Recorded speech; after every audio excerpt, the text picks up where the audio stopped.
Bueno, pues vamos allá con esta clase en la que vamos a ver los sistemas de representación, seguimos viendo los sistemas de representación binarios. En concreto vamos a ver las operaciones binarias que veíamos en el vídeo anterior, pues vamos a ver cuándo se producen situaciones anómalas. Si recordamos el vídeo anterior, había situaciones en las que queríamos sumar dos números o sumar y restar otro número o realmente sumar dos números negativos, ¿vale? Entonces, bueno, se producen ciertas situaciones en las que puede ser que el resultado no quepa en los bits que tenemos de origen. Por ejemplo, en el sistema decimal, si estamos representando o queremos representar o solo podemos representar los números decimales con una sola cifra, es decir, solamente tenemos opción de representar números que van del 0 al 9, si restamos, por ejemplo, el 9 menos el 3, pues el resultado es 6 y sigue cabiendo en una sola cifra. Pero si, por ejemplo, al número 9 le sumamos el 9, el valor no cabe en una sola cifra. Necesitaríamos otro hueco más para poder almacenar la segunda cifra, es decir, el resultado es 18 y no cabría. De la misma manera, si al menos 9 le restamos menos 9, el valor sería menos 18, en este caso, ¿vale? Menos 9 más menos 9 sería menos 18 y ese resultado de nuevo no cabe en una sola cifra. Lo mismo nos va a pasar con los binarios. Vamos a querer representar seguramente los números binarios con un número de cifras binarias, en este caso, y puede ser que el resultado quepa o no quepa en esas cifras de resultado donde podemos almacenar el valor. Entonces se pueden producir dos situaciones especiales. Una que no es problemática, que sería el acarreo, y otra que es problemática y que sería el overflow. Básicamente lo que nos dice es que, bueno, pues se va a producir un valor que lo vamos a poder desestimar, no hay ningún problema, lo vamos a ver ahora en detalle. Y otra, que sería el desbordamiento, es que el resultado es incorrecto y no hay forma de saber cuál era el resultado correcto de esa operación porque no cabe en el resultado. Entonces, bueno, aquí tenemos el ejemplo en la parte de arriba de el menos 1. Si nos fijamos en la parte izquierda, arriba, pues tenemos el menos 1 más menos 2. El resultado es menos 3 si lo vemos en decimal. Tenemos ahí esa base 10, ¿vale? Y en cambio, pues ese valor, si lo vemos en complemento a 2, pues tendríamos la representación en menos 1, sería el 1, 1, 1, 1, que es lo que tenemos a la derecha. El menos 2 sería el 1, 1, 1, 0. Fijaros que ese 1 que hay a la izquierda, ya lo veíamos el otro día en el complemento a 2, en magnitud y signo, en complemento a 1, el valor binario que está más a la izquierda, si vale 0, significa que es un número positivo, y si vale menos, significa que es un número negativo. Es decir, arriba, incluso sin saber el valor que hay, sabemos que hay un negativo. Abajo, en el segundo operando, tenemos otro valor negativo. Y el resultado de esa operación, al sumar, pues sería 1 más 0, 1. 1 más 1, 0 y me llevo 1. 1 más 1, 0 más 1, 1.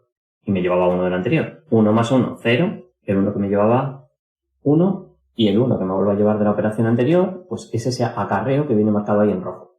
Cuando hay acarreo, podemos simplemente omitir ese acarreo, ¿vale? Vamos a ver luego en detalle, pero lo vamos a poder omitir. De hecho, si transformamos ese valor que tengo, que me ha quedado como resultado de esa operación, que sigue en negro, ese 1, 1, 0, 1, si vosotros, sabiendo que está en complemento a 2, lo pasásemos a base 2 pura, es decir, transformamos ceros en unos, unos en ceros y sumamos 1, el resultado sería 0, 0, 1, 1, que es el número 3, que de hecho es el mismo 3 que nos tendría que haber dado al restar menos 1, menos 2, el resultado es 3, lo único que es negativo, ¿vale? Entonces, bueno, es la forma de comprobar esta que tenéis a la derecha si el resultado ha sido correcto o incorrecto, en decimal, si lo queréis comprobar.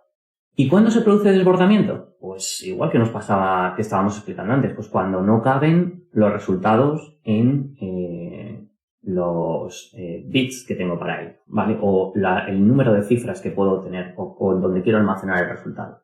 En el caso del decimal, pues, por ejemplo, ¿habría alguna forma de si el primero es positivo y el segundo es negativo y lo sumo? Es decir, realmente los estoy restando, el primero menos el segundo. ¿Habría alguna forma de que ese resultado alguna vez sea más grande que el primero de ellos? No, porque a cualquier número, si es una cifra, da igual a que sea el más grande posible, por ejemplo el 9, le restas otro número, el más grande posible, por ejemplo, por caso extremo sería el 9, el valor que te va a dar es 0, sigue ocupando una cifra.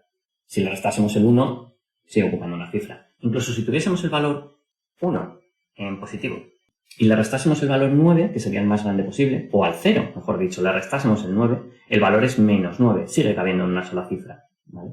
Entonces, solamente se va a producir overflow, desbordamiento, cuando se produzcan situaciones límite, y las situaciones límite son dos.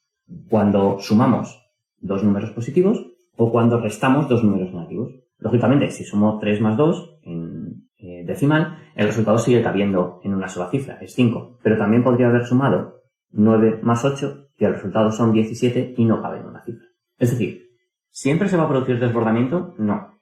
Habrá veces que sí y habrá veces que no, dependiendo de la magnitud de esos valores, lo grande que sean. Aquí tenéis un ejemplo en el que en rojo pues, se produce desbordamiento. ¿Y por qué sabemos que se produce desbordamiento? Porque, por ejemplo, en este ejemplo se ve muy fácil, 3 y 2 son números positivos. El resultado de sumar dos números positivos siempre es positivo. De la misma manera, cuando sumamos dos números negativos, el resultado siempre es negativo. Y en cambio, el resultado que nos está dando aquí al sumar, que sería utilizando un circuito sumador por debajo, a nivel de hardware, al sumar el 3 en complemento a 2 y el 2 en complemento a 2, que serían ese 0, 1, 1, 0, 1, 0 que tenéis a la derecha abajo, en la operación de abajo de la transparencia, pues lo que ocurre realmente es que eso, el resultado, no es coherente con lo que nos tendría que dar. Es decir, 1 más 0, 1. 1 más 1, 0 y me llevo 1. 1 más 0, 1 más 0, 1. El resultado indica que es negativo ese resultado, cuando es imposible, porque al sumar dos números positivos el resultado siempre es positivo, ¿vale?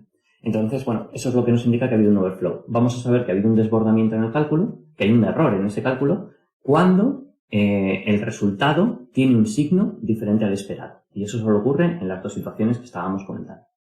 Bueno, aquí os lo he dejado un poco más detallado y con algún ejemplo más. Básicamente tenéis que pensar que la operación más básica aritmética que puede hacer un computador es la suma. A partir de la suma se pueden hacer restas. ¿Cómo? Pues por ejemplo, como tenéis aquí. 5 menos 3 no lo puedo hacer directamente si no tengo un circuito restador, ¿vale? Pero podría hacerlo con un circuito sumador. Entonces, ¿cómo lo hago con una suma? Pues 5 más menos 3, es decir, cambiando de signo el segundo operando. De la misma manera, se podrían, de la misma manera no, de manera análoga, podríamos hacer multiplicaciones mediante sumas. Por ejemplo, 5 por 3. El resultado es 15. ¿Por qué? Pues porque he sumado 5 3 veces. Es decir, podríamos pasar el 5 por un circuito sumador, obtener el 10, 5 con 5, 10, y luego lo volvemos a sumar otra vez con el 5 en este caso, y me volvería a dar 15, ¿vale? ¿Se podría hacer divisiones? También, mediante restas sucesivas, ¿vale? Y como hemos visto, la resta es un caso especial de la suma. Entonces, ¿cómo funciona el algoritmo de suma en complemento a 2? En complemento a 1, como ya comentamos, tiene algunas desventajas el complemento a 1 respecto al complemento a 2, porque el complemento a 1 tiene dos representaciones del 0, el menos 0 y el más 0. Y eso hace que requiera algunos ajustes adicionales, por lo que está más en desuso dentro de los computadores actualmente.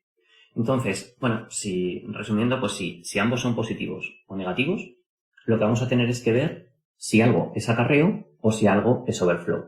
¿Cómo lo sabemos? Pues básicamente viendo el resultado. Si el resultado es coherente en signo, es un acarreo y se puede despreciar. Si el resultado no es coherente en signo, es decir, sumas dos positivos y obtienes un negativo, sumas dos negativos y obtienes un positivo, es un overflow, ¿vale? Y en ese caso, el resultado no se podría despreciar. Aquí tenéis un ejemplo en el que, bueno, pues ambos son positivos o negativos y no hay overflow.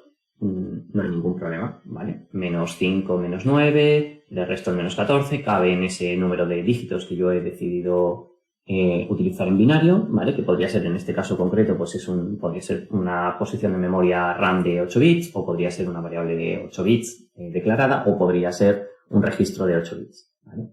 Y abajo tenéis otro ejemplo en el que el resultado pues puede variar en signo, ¿vale?